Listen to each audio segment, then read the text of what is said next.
Colin. Good to talk to you today. Good to talk to you too. So today, Asha handed out the official student handbook. Yes, sir. And I understand there's a lot of work that went into that. What can you tell us about what's gone into producing this handbook?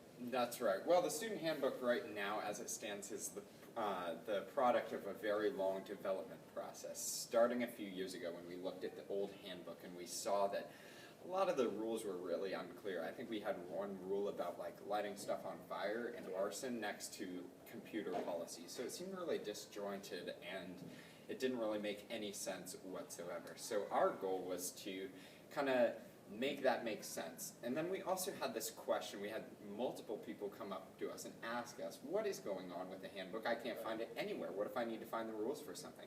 So it was like the 50th page of a PDF that you had to download from a very obscure location on our old website, and that was just absolutely no good. So we decided to make it more explicit and make it very available to everyone, and also get rid of the rules that were like, no, don't do this, don't do this, don't do this, don't do this, and make it more, here's what you should do. So restorative rather than punitive, and aspirational rather than don't. And then, sorry. No, you're good, you're good. Well, the forefront of this whole thing is the OES honor code, which you can see right here, and that's like a set of 4 very clear community values that we really wanted to build the entire new handbook around. Okay, so it sounds like there were a lot of questions pertaining to accessibility and just how people are going to be able to find the honor code, because I know in the past, like, I didn't even know that there was a student handbook before this. Yeah. And when this first came out and when the idea of the honor code was talked about, like, I know it was thrown up about a lot, and I was like, man, this could be some propaganda to start with. Yeah. I'm not going to lie, like, I did think that, but no, that's fair enough. you know, I've been digging through the handbook a lot today so far, as Asha handed it out to me, so I just went through with a pencil.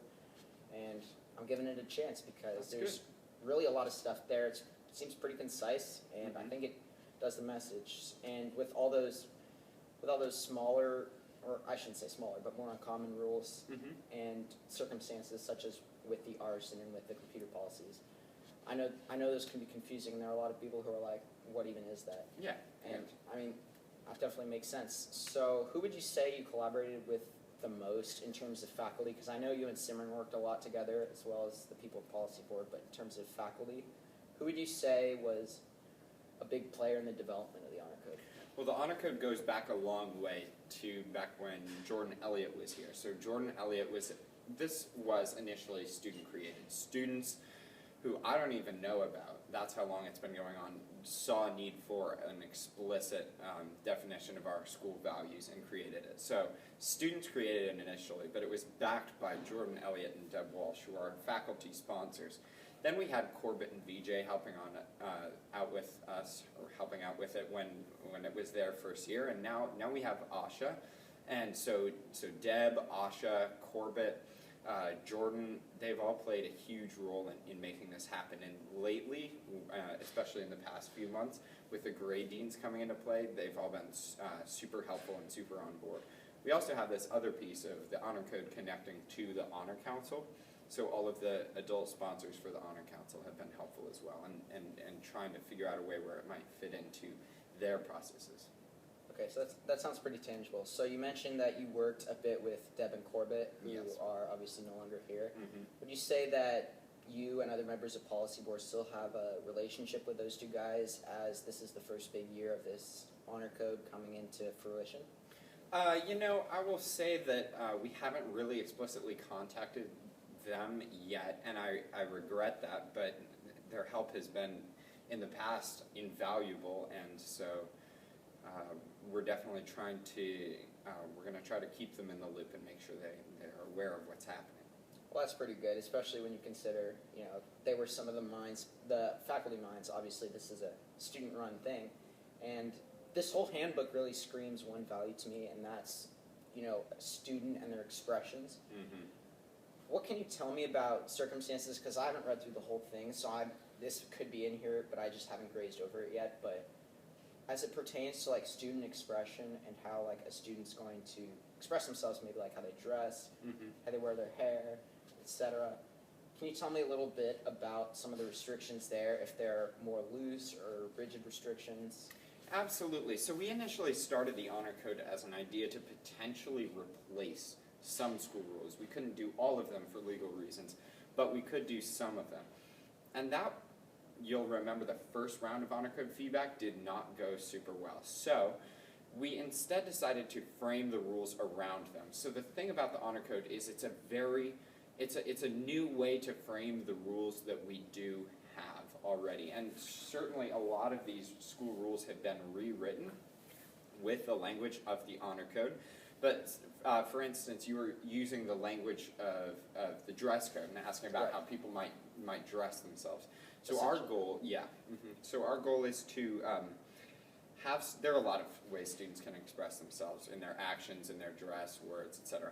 Our goal is to have students consciously, but hopefully subconsciously, think about, is what I'm about to do safe? Is it accountable? Is it respectful to others and myself? And is it honest? And if it's not any of those things, that student wouldn't do that. So in using the example for dress, if what you're wearing isn't respectful for others, or it doesn't fall under, or doesn't meet any of the other expectations of the honor code, we would hope that you wouldn't wear it for that specific example. Yeah. Right, so you mentioned with the honor code, you mentioned people giving reviews and how it didn't go well, but how it went really doesn't matter for the sake of this question. Yeah. But I was just really intrigued with how you talked about how students had an input. Would you say that, if something comes up in the honor code, or if somebody has a question for policy board, or just really has an idea for policy board, what would you say, how would you describe some of the opportunities for those students to potentially have their voice heard by policy board or student government? Yeah, we have this one. First of all, we have two main ways you might do this. We have one feedback form, and that's on the Student Council website, and that's available on the new student portal that's been released this year, so that's very helpful. You can always get in touch with me by email or in person, but we have, as a policy board, this really unique opportunity, and that's that we have 1 or 2 open seats every single meeting we have, unless it's like a closed door meeting where we're discussing something confidential with community board or among ourselves just as the board. So that's a huge number of meetings that we have 1 or 2 open seats, and that's a really valuable resource.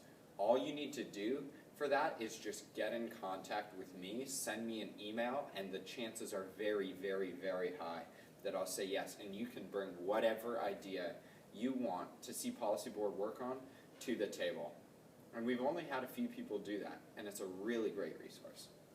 Okay, and I mean, personally, I've thought about it a couple of times, but I've shared similar views with some of my classmates, and I just feel like those kind of gotten across.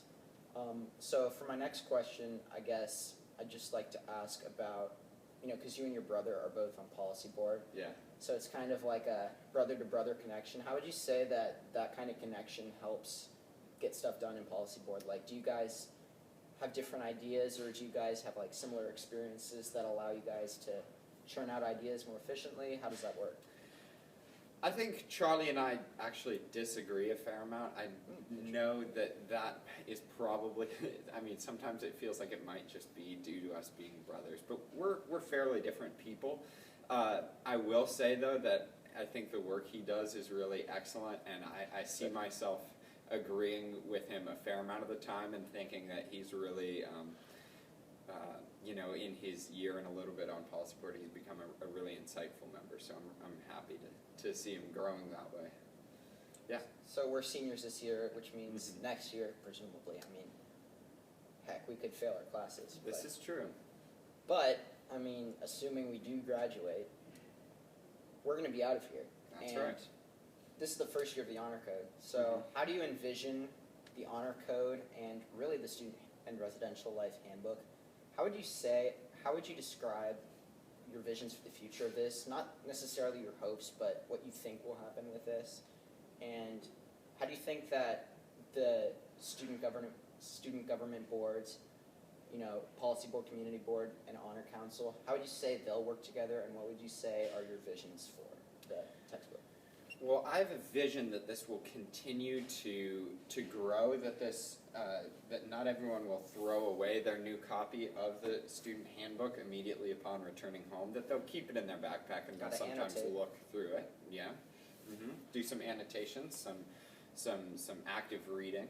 And I would hope that people really remember and take to heart and remember this honor code. That would be excellent. That would be a personal vision of mine. And then moving forward from today, moving into the next few years, I would hope that Policy Board really continues to work on the honor code, really sees how and if it's coming into play. And if it's coming into play a lot, that's really good, and seeing how we can make that even more constructive. Or if it's not, seeing how we might, reintroduce it to the students, maybe have freshmen sign it as they come in, or have an assembly or a chapel every year. Then we also have this idea, I really would like to see a middle school and lower school honor code. And it's going well in the middle school. Lower school we're still working on, but we would love to have some kind of a lower school honor code. To have this be an all-school project would be an absolute dream of mine. And I guess my number one hope is that these ideas, honesty, safety, accountability, respect for others, they do not die out. As Simran and I, the last remaining people who have really been, and Rachel Pippinger, have last remaining people who have really been in this project for a long time. I would hope that our departure really doesn't have any effect and this continues to grow in the school. That's good to hear. So now moving away a little bit from the school focus of this interview, talking about the honor code and everything. Okay. Policy Board and the honor code seems to be like a pretty big part of who you are, at least here at OES. True. Yeah.